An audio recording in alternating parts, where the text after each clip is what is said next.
As I've discussed in a previous video before, Mortal Kombat vs. DC Universe is certainly an absolute camp masterpiece of a game. However, back in late July, I ended up leaving this on a cliffhanger because I initially deleted the 32-minute audio recording where I talked about this initially. It is now the middle of October, so I figured, maybe we should come back to it now. So sup gamers, we're back. Today I'll be finishing things out with MK vs. DC. If you haven't seen part 1 of my Mortal Kombat vs. DC Universe video, go watch it first. You'll be missing a lot of context here. But before we start, hi, I'm Zak Not Kyle, or Zak for short, and I talk about video games as they pertain to creative writing and popular culture. I'm currently studying for my BFA and MFA in creative writing, and I'd love it if you stuck around for some funny, goofy content. Subscribe with the silly red button, like this video, and comment your thoughts on the situation below. Go ahead and follow me on Twitter and Instagram. Those links are in the description. I also have a Discord server you guys can join. And now, without any further ado, let's get into it. So similarly to how we started the Mortal Kombat side of this, we're going to start the DC Universe side by talking about the roster. There's not a whole lot to discuss here because it's only 10 characters, and DC is a pretty large franchise, so many of you will probably be familiar at the very least with the characters I'm going to discuss. So of the 10 characters, let's start with the basics. Superman, Batman, and Wonder Woman were the characters that felt rather obvious for this roster. There's nothing to really say on these threes. It's like Scorpion, Sub-Zero, and Raiden, where it's like, it'd be a shock if they weren't there. Joker is an absolute slam dunk for this roster, to be honest. We'll be talking about Joker in the story mode later, but he is an unserious king in this game, and his inclusion made me so happy. Stan Joker. So then we get Catwoman, which 10 out of 10 roster choice.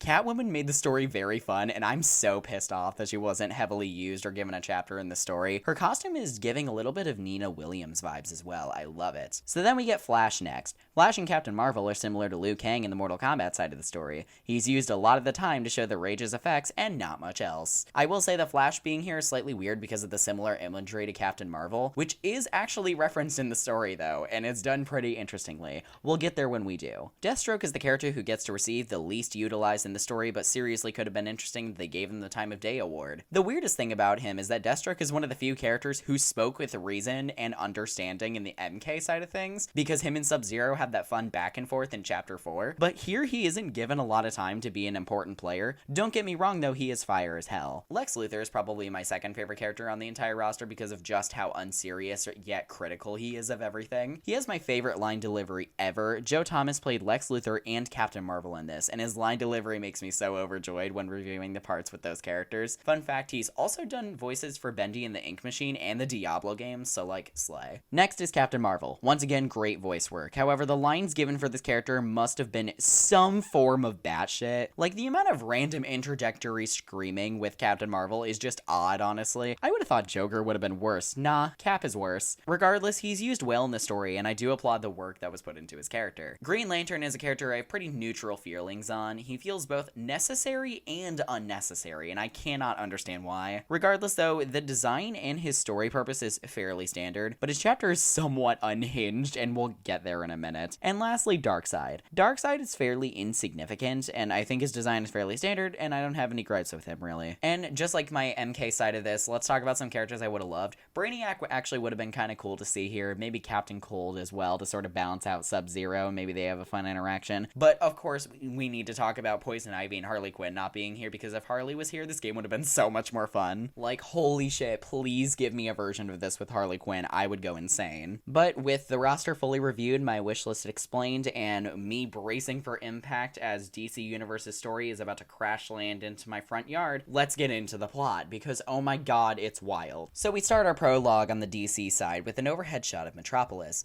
At first it does look quite nice, but we move further into the city, and you can tell it's seen better days. The city is in a state of shambles, and we have idly floating Superman and Darkseid over top of the madness. We don't actually know why they're fighting right now, but there's a vaguely rumored last stand that Superman had with Darkseid. Superman punches Darkseid, concrete explodes, don't question it. Please remember from part 1 that turning your brain off is a much better experience for this. Then, a giant fucking hole appears in the ground where Darkseid was, because this is how concrete works. Lex Luthor walks up to the hole and makes himself the first candidate for best character on the DC roster by completely calling out Superman for trying to come for him. Superman accuses Lex of threatening humanity by allying himself with Darkseid when Luthor was actually trying to ensure humanity's safety in the event that the more lawful good side of DC failed to take him out, which definitely sets up Luthor to be understood but not sided with. As this is happening, Darkseid casually climbed out of the hole and is escaping in, I shit you not, this is the actual name, a boom tube.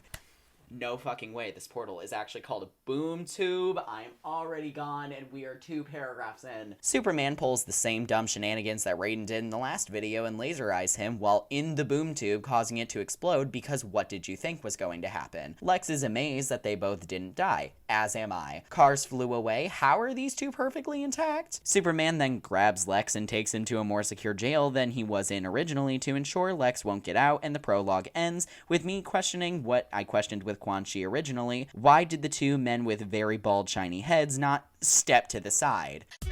We getting out of Ohio with this one. Another one. Parasocial production. Next, we move on to Chapter 1, The Flash. So we move to a nearby shop in Metropolis, where a news feed is playing, explaining that Darkseid was defeated by Superman. However, there's looting happening all over the city, and we'll quickly see one of the many instances of chaos. Someone is walking down the street, and Deathstroke ambushes him so the man can pay him for something. It's not clear what it is, but Deathstroke immediately decapitates him, saying he should have paid sooner. Except he doesn't take the money that the man presumably had, so, like, what was the point? Deathstroke strolls into the streets, where he is immediately ambushed by Flash. This isn't Flash's normal fighting area, but Flash still threatens to send Deathstroke to jail, and we get our first fight. It results in a Flash victory. While Deathstroke is down, Flash contacts Wonder Woman, and she contacts the Metropolis police. However, while this call is happening, Flash is inflicted with the still unexplained rage. I can visibly see the producers going, ah fuck, we need to implement the plot point, quick, have Flash say he's dizzy. Flash goes to Gotham anyway, and Deathstroke ominously gets up and looks at Flash in his direction while Fade to Black happens. It's not immediately clear what his intentions are, but I guess we'll know later. We cut to Gotham, where Catwoman acknowledges the Batman symbol in the sky while she holds a medallion she clearly stole. We don't know its value all too much, but we get some exposition about Catwoman, where we kind of learned about her anti-hero nature. Flash can't seem to decipher her motives, which is self-interest, but she really wants to pick a fight. So they do, but Flash wins. The medallion falls out of Catwoman's grasp, and while these two are arguing, Kano just walks over and grabs it. He remarks about its potential value, and then Catwoman steals it. Then, as Catwoman is running away from Kano in a very goofy manner, a portal appears in front of her. Please guess what Catwoman will do. Back off, move in another direction, or run into the portal with ample time to reconsider her actions. If you chose the last one, you are correct. Then Kano notices Flash attaining the rage, remarking he doesn't look so well. Nah bro, don't worry, he's just dizzy. Then he tries to zap Flash with his laser and fails multiple times, and then a fight ensues, resulting in a Flash win. Flash is still under the rage, and Batman appears just before Kano is killed by him. Batman asks Flash what he's doing in Gotham, and Flash doesn't give an adequate answer, especially because Flash doesn't kill. Then we have a great open line for a fight. Oh, wait, they add a random scene of Flash groaning. Okay. Batman is on one knee while Flash is presumably trying to end his life, so he pulls out a taser, rendering Flash unconscious. Just watch this scene for me. I thought you were a master of hand-to-hand combat! I am. Artistry. I have no notes. What do I say? The next floor will be just fine. It's not fine. So we go into Chapter 2, Batman. A wide shot pans over the Batcave to show Batman doing things on his computer. Flash wakes up and explains what happened to him and why he was in Gotham, which was to help Wonder Woman with some crimes. Batman wants to run tests on Flash to figure out what is going on here, and Flash is hit by the rage again. Then, as he's inflicted with it, Flash is actively telling him to get away because he can't help himself, but then Scorpion appears in place of the Flash. Then the apparent lack of being able to talk through your problems kicks in from the Mortal Kombat side, and Scorpion immediately resorts to violence, thinking Batman is an ally of Sub-Zero, because who needs critical thinking skills? It's not like they're required to solve the plot, but Batman wins the fight. After Scorpion is rendered unconscious, Batman is explaining everything to Wonder Woman, knowing Scorpion is not human, but another alert comes in of another presence similar to Scorpion in the heart of Gotham. Batman's wondering if he should go, and this man... This man grabs Scorpion's unconscious body and just plops it in the passenger seat. What the fuck am I watching? This is the goofiest still I have ever seen, or had to put in a video. I love it so much. While he's driving, Joker perfectly throws a clown puppet bomb, and Batman throws it off the car. He exits the vehicle after it blows up, and Joker is mad he didn't die. Batman wins the fight against Joker. Joker is then put in handcuffs, and Liu Kang spawns in a puddle of rage a few feet over from them. Batman acknowledges how absolutely batshit this night has become, and Joker makes a snide comment while Batman goes to check on Liu Kang. Liu Kang is hit with the rage immediately and views Batman as Shang Tsung, so they fight with Batman winning. While this happens, Scorpion and Joker are both magically gone. I like to think that this either implies that Scorpion woke up and ran away and Joker followed suit, or Joker stole Scorpion's body, and I don't know which it is or what I want it to be. We cut to a wide shot at the space station where Green Lantern and Batman are discussing the matters with Scorpion and Liu Kang. Batman says that he could probably buy Scorpion being from Apocalypse, but couldn't see Liu Kang originating from the same area. Green Lantern and Batman discuss the possibility of an invasion occurring in front of them, and Green Lantern goes to look for Superman for answers. While he does that, Batman decides to run a blood sample from Liu Kang through an alien blood database, which ends up leading to no results. Oops, Raiden spawns in and causes everything in the space station to start spontaneously combusting from lightning.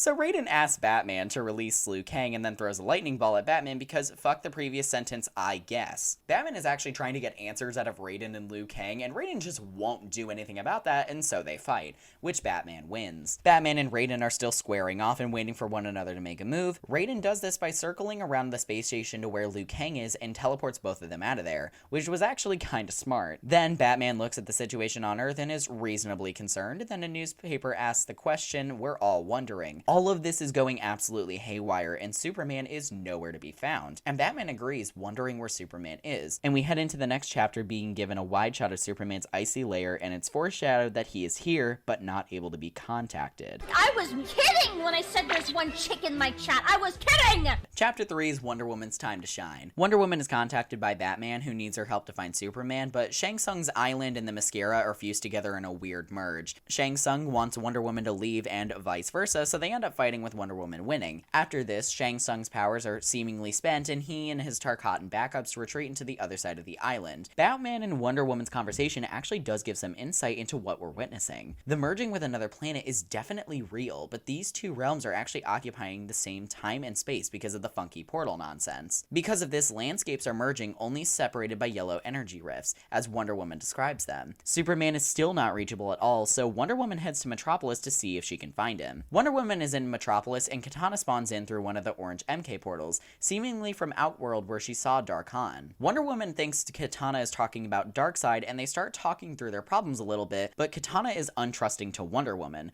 and Katana succumbs to the rage, which is unfortunate because Katana is one of the few MK characters actually willing to talk through their problems. They fight because Katana thinks Wonder Woman actually wants to kill her, and Wonder Woman wins. Katana loses the rage but doesn't know if she can trust Wonder Woman, so she leaves back through another portal despite Wonder Woman's pleas for her to stay. This is so sad because if these two actually worked out their issues, we probably could have seen an amazing plot with these two trying to piece together what's happening here. No critical thinking or reasoning, only random lightning combusting space stations. Batman radios into Wonder Woman and says that the Fortress of Solitude, you know, the icy thing, is compromised and Superman is not reachable. Wonder Woman immediately goes there to save him. Oops, Sub-Zero locked him in ice. Wonder Woman is appalled and asks Sub-Zero to stand down, but Sub-Zero refuses and they fight. Wonder Woman wins. Sub-Zero is tied up with Wonder Woman's rope, and then Superman is broken out of the ice. We get some good dialogue from everyone reading the situation wrong, which is why it would have been helpful if Katana and Wonder Woman actually talked through everything. Sub-Zero thinks Wonder Woman and Superman are the invaders, Superman and Wonder Woman think Darkseid is behind all of this, and the merge is happening with Apocalypse and not with the MK universe.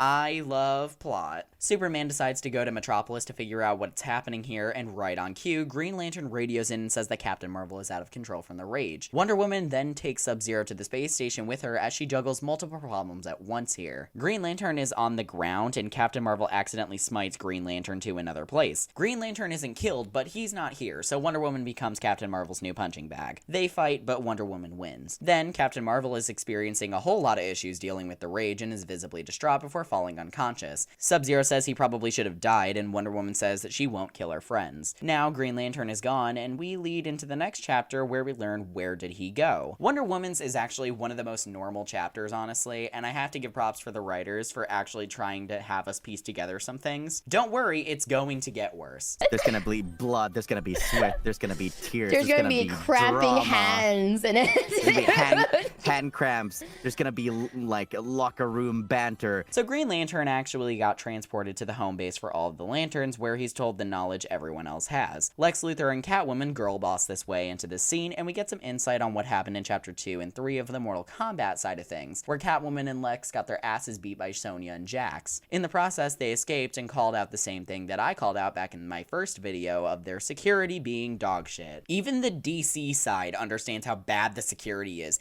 Thank you, Queens. So Lex succumbs to the rage, leaving Catwoman confused and Green Lantern with answers, but he'll have to fight Lex first. He wins. As Lex is on the ground, the funny elder people float down in the goofiest way imaginable to say that they're all wasting their precious time. They need to work together against all odds because if they don't, they're all going to die. Green Lantern charges his ring and the group exchanges their mistrust. They fly away in the funny slime bubble. They land in Metropolis outside of Lex Luthor's old building for LexCorp. Green Lantern has to head back to the space station though, so he leaves Lex and Catwoman to their own vices and flies off, even though they literally could have just stayed there. Lex explains that he and Catwoman need to turn the situation to their advantage right after Lex finishes explaining how he worked with Darkseid because of Superman not being open to working with Lex. Superman would have just given Lex to the authorities rather than work together to fight Darkseid, so he went with the latter. While these two queens devise their plan to gaslight Gatekeep Girl Boss against the entire cast, we see what Green Lantern is getting up to. He's trying to radio into Wonder Woman, but is instead met by Jax. Green Lantern promptly beats him in a fight. Right on cue, Sonya shows up and immediately notices Jax's unconscious corpse, as is standard. Then they immediately start fighting while they are both inflicted with the rage, and Green Lantern wins. Right after this, Captain Marvel appears and is noticeably not infected with the rage. Through being infected with it the worst of anyone else,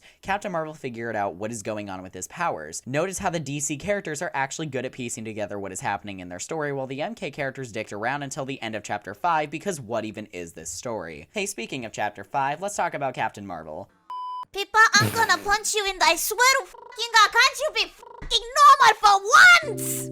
This is going to be the section where the story gets very, very, very unhinged. Captain Marvel is looking for help from the wizards, and then he's hit with the rage for the 75th time in this video series. Raiden appears behind him, and it's clear that Raiden is the actual cause of the rage at the moment. Captain Marvel is trying to get Raiden to step down and stop asking him questions, because Captain Marvel is the first character we can start to see being able to control the rage for a period of time. However, Raiden doesn't leave because Raiden is stupid and I don't like him, so Captain Marvel has to beat him in a fight. Thank you. Raiden is one-punched into the sky and then apparates away in a lightning ball, as one does. Captain Marvel's rage clears up and the wizard actually appears. The wizard explains that Darkseid is not the threat they're looking to stop, but rather it's Darkhan who they have to stop. Wizard shows Cap Darkhan's appearance and says that both villains and heroes have to fight together, specifically saying that Captain Marvel needs to find Superman since he beat Darkseid before. So he sets out to do just that. As Captain Marvel enters Metropolis, out of nowhere an orange portal appears to kick off our Captain Marvel King of the Hill Battle Royale Extravaganza, where for the entire chapter, Captain Marvel beats people up in the Netherrealm. First up is Scorpion, as he attempts to kill Captain Marvel for his powers. Oops, he loses. Then, thinking this is over, silly, Captain Marvel refuses to kill Scorpion and then asks to be taken back to Metropolis. However, this isn't over, with Baraka being his next opponent, who he also beats. Shang Tsung is the final opponent for Captain Marvel to face, where we get 3 lines of transition dialogue, only for Shang Tsung to lose to Captain Marvel. Then, Captain Marvel is promptly returned back to Metropolis as he wished by Shang Tsung, and the trio that was just beaten returns to Quan Chi to figure out why they couldn't beat Captain Marvel, even if the Netherrealm was supposed to drain him. Back in Metropolis, Lex Luthor, Deathstroke, Joker, and Catwoman assemble before Captain Marvel and have presumably been trying to deal with the intruders, which we're aware of 2 instances of this, with Joker fighting Scorpion in Chapter 5 of MK, and Deathstroke fighting Sub-Zero in Chapter 4 of the same storyline, but both losing. Catwoman and Lex Luthor's encounters are established to have happened during or before Chapter 4 of DC. Got it? Great. Captain Marvel explains to the group that Darkhan is their enemy. In response, Joker does this. 10 out of 10 dialogue, wouldn't think of changing it. I love this game so much. Deathstroke's reaction is probably everyone watching this. Shut up, or I'll gut you. Then, out of nowhere, Lex and Superman are inflicted with the rage for both thinking that each other is the cause of this nonsense. Captain Marvel calms both of them down, while Joker eggs on the violence like a 14-year-old who's witnessing their first high school fight. Deathstroke and Joker are put in one group in order to secure the same Special Forces-based portal that Lex and Catwoman used to escape to Oa, where Green Lantern was. Lex and Catwoman stick together to stay in Metropolis in case any of the MK heroes show up, then they can set them in their place. Superman and Captain Marvel head over to the Fortress of Solitude in order to gain mass amounts of info on Darkseid. Superman threatens everyone and says he will know if any one of them steps out of line, which segues into one of the best pieces of Mortal Kombat writing I've ever seen. Girl, my dog died. Let's go! That's a joke, right? Please tell me that's a joke. We move into Chapter 6 with Joker. Joker and Deathstroke are my actual favorite duo in this game. Deathstroke is overly sarcastic and Joker is, well, being Joker. While they're looking for the base, Sonya and Kano, another unlikely duo, show up to disarm these two. Deathstroke says this is Joker's chance to kill something, and Joker presents Sonya with a flower. He squirts poison at her, which damages her wrist portal. They end up on Oa somehow, and Sonya says that she'll deal with Joker, and Kano would deal with Deathstroke. And then I'm going to let this play in its entirety. It's amazing. Thanks for bringing us to your headquarters. We're interested in some technology. Is this some kind of trick? He damaged the teleporter. I have no idea where we are. We'll figure it out later. You take the ninja, I'll take the clown. What can I say? The ladies dig me. So they fight. Joker wins. Then Deathstroke and Kano are fighting over in the corner. While this happens, Joker decides to take the fight for himself and beats up Kano, promptly after shoving Deathstroke to the ground. After this victory, Deathstroke gets up and remarks that Joker probably should have been killed by Sonya or Kano. He steals Sonya's teleporter and they end up back at the graveyard again. It's here that Joker gains the rage again and then beats up Deathstroke after explaining he doesn't care what happens to the world. Joker wins this fight. Joker is feeling a little bit delulu and realizes he's undefeated so far. He really has a murderous itch and decides to go hunt down Batman for fun. Because fuck what we said literally 3 fights ago. Joker shows up to meet Batman in Gotham and then messes with his psyche for a little bit before tapping his face, which sends him sprawling on the ground, because what even are the physics of this game? Didn't Sonya smack Joker the same distance with a full wind-up punch? Like, huh? So they fight, with Joker winning. Joker does his happy dance, which is abruptly ended by Batman tasing him, rendering him unconscious. Luthor gets word of Joker's antics, which leads him to reveal that Joker and Deathstroke were diversions for Catwoman and Lex to take the portal instead, which they're almost ready to do. Batman threatens Luthor, and the chapter ends. Lit AF, fam. What? So now we get another amazing chapter, being Chapter 7 with Lex Luthor. No, you're not counting wrong. The DC side is 1 chapter longer than the MK side of things. Once again, a bigger roster could have solved this issue. So Lex and Catwoman are devising their plan for the next chapter or so, and a side note, I love their plot-moving dialogue a bit. They get ambushed by Scorpion and Sub-Zero, and then they get frozen by their feet in ice. But Lex gains the rage and breaks himself out of it before squaring up to Sub-Zero. Lex wins the fight. Immediately after that, Scorpion apparates behind Lex, and then he loses a fight against Lex. Lex then heads over to Catwoman and breaks her out of the ice, but Catwoman originally thought she would die from Lex's hit, thinking he could change sides. He doesn't, obviously, so they head to the Special Forces base, which definitely has security. Oops, no it doesn't, they got in no problem again. Catwoman goes to do some reconnaissance, and then Lex downloads the portal schematics for his own use later on. While he does this, Jack shows up for a rematch for the last time they met in Chapter 3 of the MK storyline, and Lex wins. Right after this, Lex considers stealing Jack's arms. Yes, this is actual dialogue, by the way, before Flash shows up, and I love Lex's line delivery. Luther!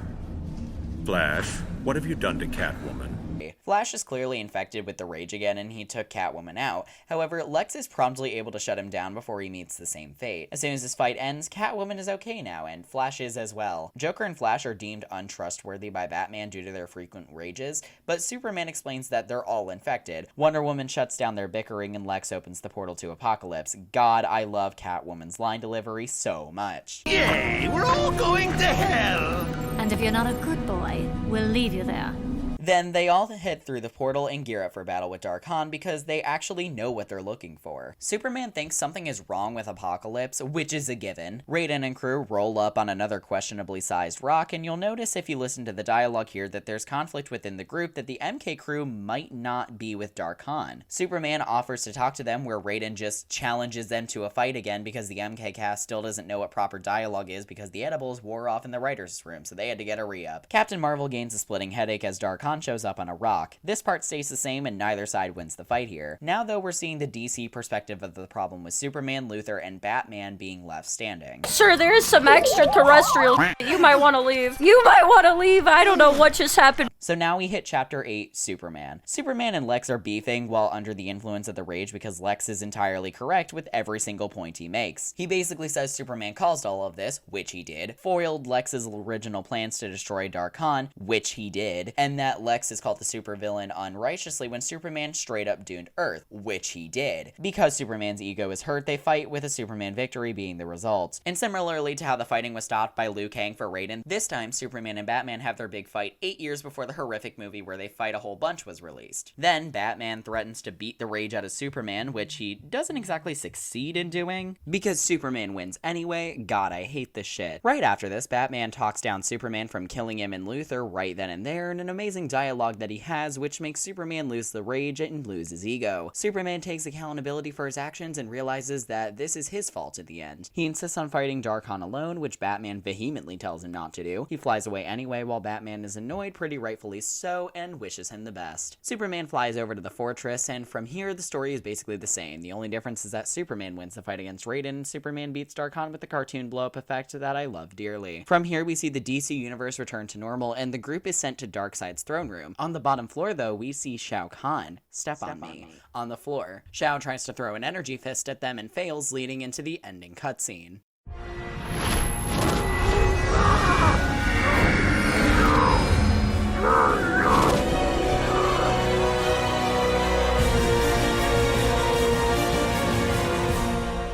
Once again, no complaints, I love it to death, this is high camp. So if we're being very honest, I do think this was better than the Mortal Kombat side, because the Mortal Kombat side felt more like random senseless violence, and you can tell that the writers actually did try a little bit harder with this one. However, towards the end, it's very clear that they just kind of went balls to the wall until they hit Superman's chapter, and then they were like, we should probably be serious again. But then after this, the timelines here kind of split. We end up getting the Injustice series, which actually did pretty well, and we got the Mortal Kombat series to continue all the way up to MK1 where it is today. It's really interesting to see how these two universes collided and then ended up having games produced by the same company, NetherRealm Studios. But this was actually made by Midway and was the last Mortal Kombat game that they made before Midway would end up finally collapsing. And then after this, we got two totally different timelines with two totally different IPs. They would just occasionally cross over for guest stuff. Personally, I actually don't have much to rewrite about this because there's just like silly stuff that could be taken out, not massive plot holes, and like little personality things could be tweaked too. But overall, this is kind of well written. I wouldn't really change much, although I would probably give either Deathstroke or Catwoman an extra chapter so we could see what they were doing, you know, before the Captain Marvel King of the Hill Battle Royale extravaganza. I think it would have explained a little bit more of what the villains were actually trying to do and succeed with. It's clear they didn't succeed with much considering the MK versus DC MK side, but still, it would have been fun to see like Catwoman or Deathstroke's antics. And with that, I think that's gonna do it for this video. Do you love this game in a hate way that I do? Do you like this game unironically?